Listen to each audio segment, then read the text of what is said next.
Hi, my name is Oluwarutomi Shodipo. I'm a certified professional and a cloud architect on Microsoft's technologies.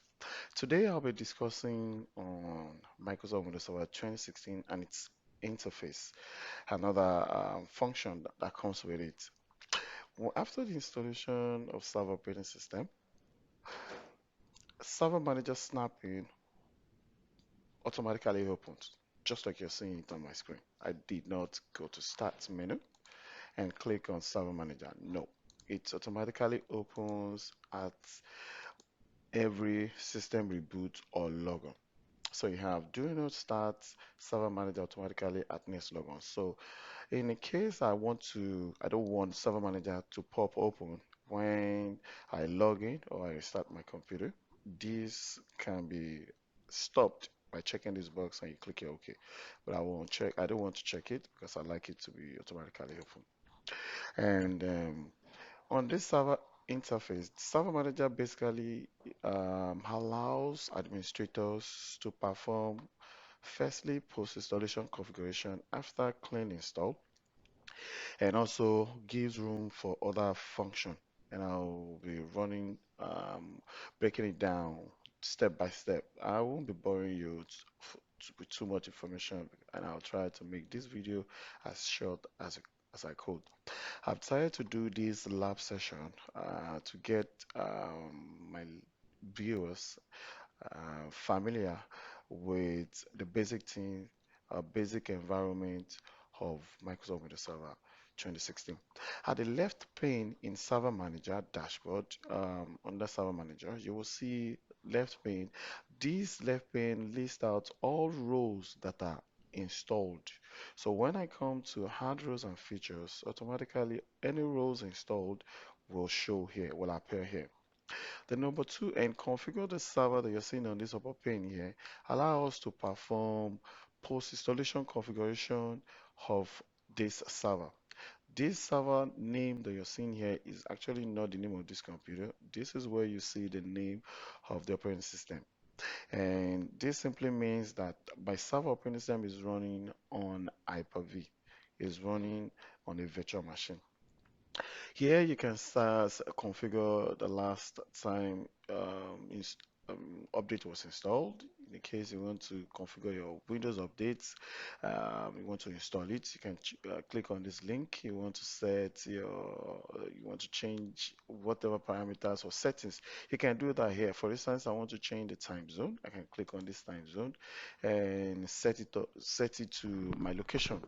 In the case if this seems perfect, and if you want to activate your operating system, you can equally input. If it's showing not activated, you can do that right here.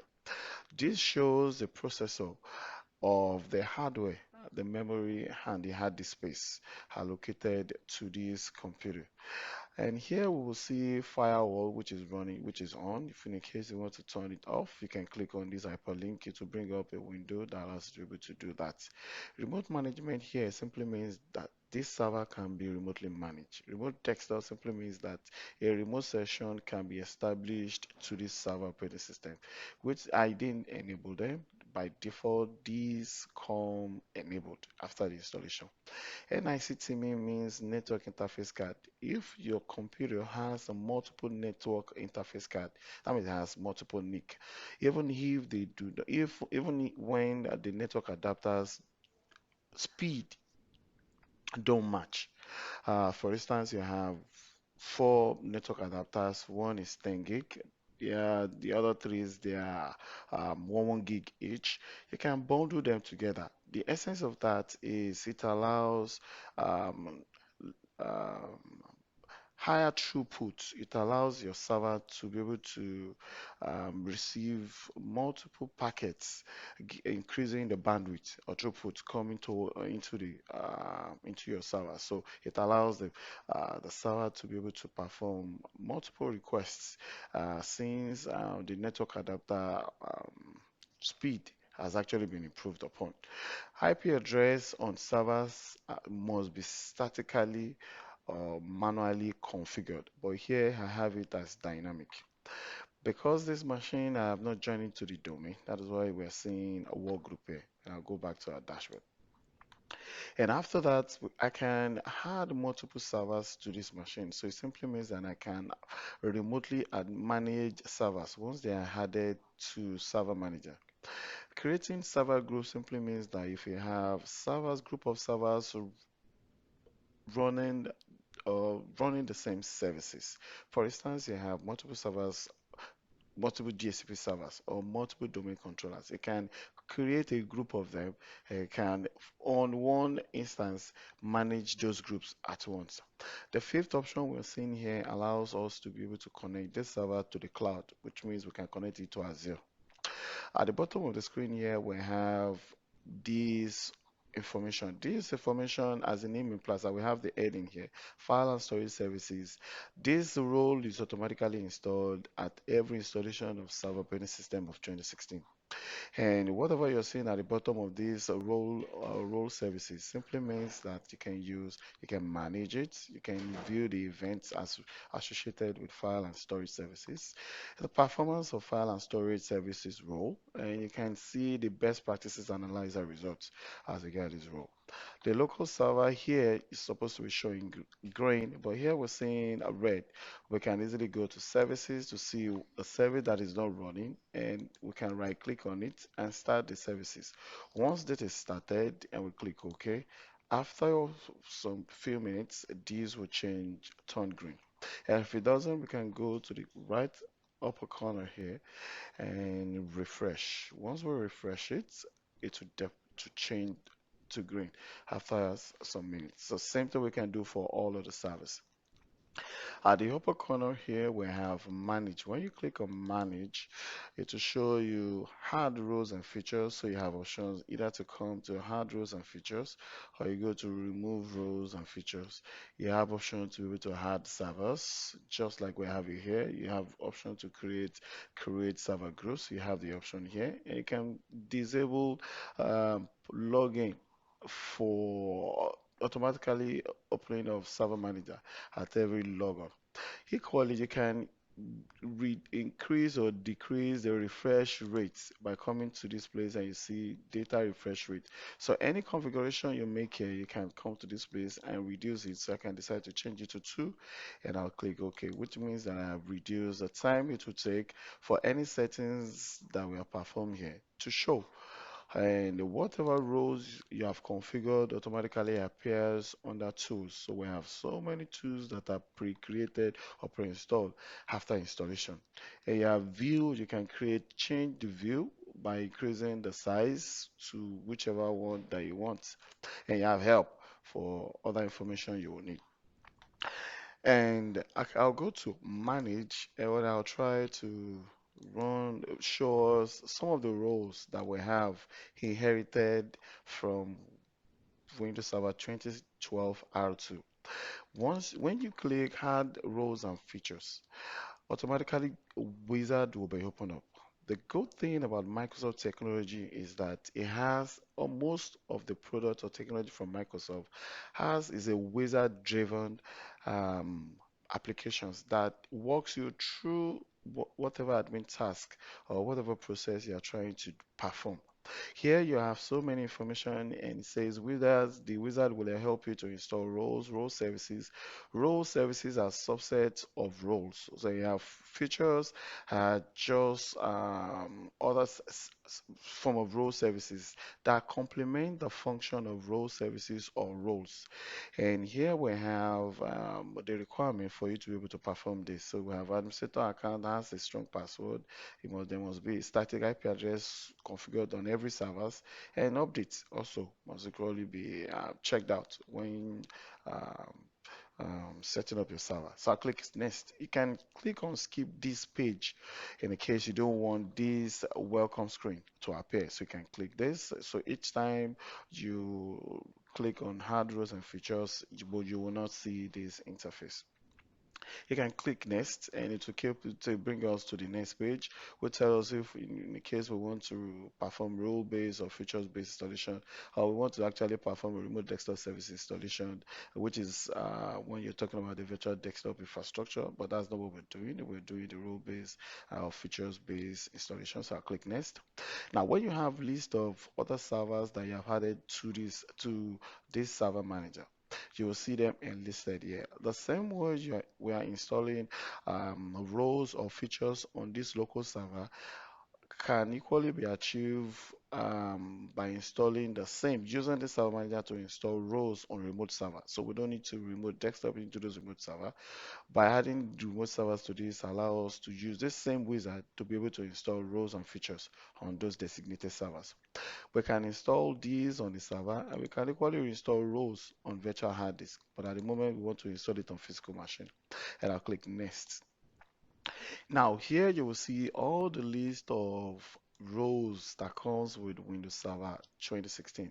I can click on them from the top down and we count 1, 2, 3, 4, 5, 6, 7, 8, 9, 10, 11, 12, 13, 14, 15, 16, 17, 18, 19, 20, 21, 22, 23. So that means we have 23 rows that comes with Windows Server 2016. Here we're seeing an angle triangle here, indicating that we can expand the file and storage services, which simply means that we have other roles that comes with this role. Now, the subset of file and storage services simply means that there are role services embedded under this, and we can easily configure the one or two, which depending on our need, allows us to be able to select any of these. Now, for instance, that you want to perform data deduplication, when you click on it, it tells you what that particular Microsoft has created description to every roles and role services that comes with your server operating system. So now when I'm installing any roles, we're just going to be saying that any roles you configure there define the function of the server over the network. So we have the lightweight directory, which is actually the lightweight version of Active Directory domain services. And we have Active Directory certificate services, which allow us to perform just two basic functions, among other functions that you can use it for. It allows you to perform digital signature and it allows you to perform encryption. So you use your certificate services to perform, you can use it for digital signature to append digital signature on document or port or logons. Like for instance, you want to configure ADFS, you use ADCS alongside, or you want to configure AD Active Directory RMS. So most of these roles that you see here work alongside. And another thing you will notice is you'll see Active Directory, your these five set of roles have Active Directory associated with them. So that means they work alongside. For them to function properly, you will need an Active Directory domain services to be configured. The only services that you have that can stand alone is Active Directory Lightweight services. It does not require Active Directory domain services to be set up when you're setting up this because they function almost in similar way because this is the lightweight version of Active Directory domain services. We have other rules like DSCP, DNS. So for you to know more about all these rules, once you click on them, you will see the descriptions and what they do over the network. And when you click on next, you will see a list of features that you can equally install. Whenever you install any of these rules, it automatically selects features that will make such role or that particular role to function properly over the network. So for instance, if I click on ADDS, I scroll up and I click on ADDS, it will definitely tell me bring up this pop-up box and I'll click add the features. Once I click next and I come here, you will see this is on check. If I uncheck this and I go back and I uncheck this and I click next, it is at the moment it's not selected. And I go back and I click on ADDS, automatically to select group add the group policy management so you can see automatically. So what this simply means that features complements roles when you're setting up your servers. And after that, you click next to show you, give you other information, telling you what you're trying to do. And then when you click next, it gives you the summary of whichever roles or whatever role you have selected, and you can now click on install. And when you click on configure this server, I'll just run quickly one more command, just for us to be able to make, just to compare two environments together. It is very, very easy and straightforward when we are trying to get information in the GUI environment. But most of the settings that we can do in GUI environment can equally be achieved using our DOS environment. For instance, that if I want to know the processor or the serial number of this for the server that is running this server operating system, I can easily achieve that by going to DOS environment. I'll right click on my start menu and I'll choose command prompt admin, which means elevated prompt. Once I click on that, it will pop command prompt open. Here I will use WIMC, and when I put the BIOS and I type get and I type backward slash with question mark and I press enter, it will give me a list of parameters I can use alongside with those commands that I just type into this command prompt. And here, if we look through, we will see something that is associated with serial number. And if we can see, it's saying press any key to continue. If I press any key, it will give me a list of them. And here you will see serial number. If I select on that and I press enter on my keyboard, enter simply means to copy in DOS environment. I'll use the arrow key to bring back the history and I'll paste. Once I paste and I press enter, it will give me the serial number of for the server that is running this server operating system.